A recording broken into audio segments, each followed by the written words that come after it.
العلامة الأميني رحمة الله عليه مؤلف الغدير يقول: كنت في ليلة من ليالي القدر في حرم أمير المؤمنين صلوات الله وسلامه عليه بعد منتصف الليل وهو مشغول بالدعاء.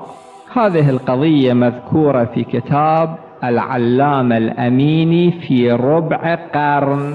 وإذا برجل بدوي في هذه الليلة يأتي، حامل هذا الرجل على كتفه ومعه ولد مشلول لا يستطيع أن يحرك رجليه، وجاء به إلى أمير المؤمنين صلوات الله وسلامه عليه، وأنزل هذا الطفل وربطه بالضريح وأخذ يخاطب الإمام كما يخاطب أحدنا صاحبه.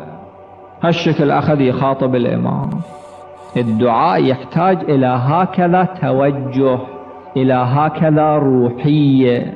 قال له: يا أمير المؤمنين، هذا ولدي وهو كسيح، وأنا أريد منك شفاءه في هذه الليلة. ثم قال لولده: ولدي، أنا أروح وأجي وأشوف علي طيبك. القضية منتهية، قضية مفروغ منها. يقول: أنا هذا المنظر لفت توجهي، هذه اللهجة التي يخاطب بها الإمام وهذه الروحية.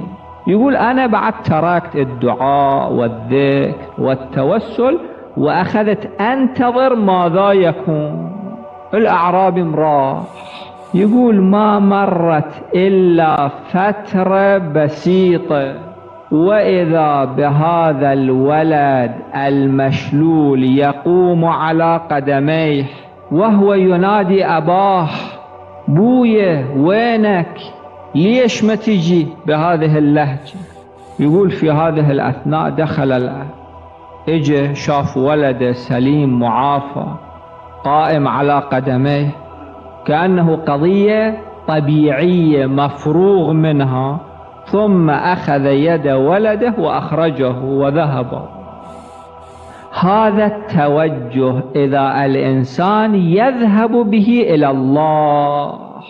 واحد لا يقول أنا دعوت مرة ومرتين وثلاث مرات، ربما هذا الدعاء يكون فيه الأثر.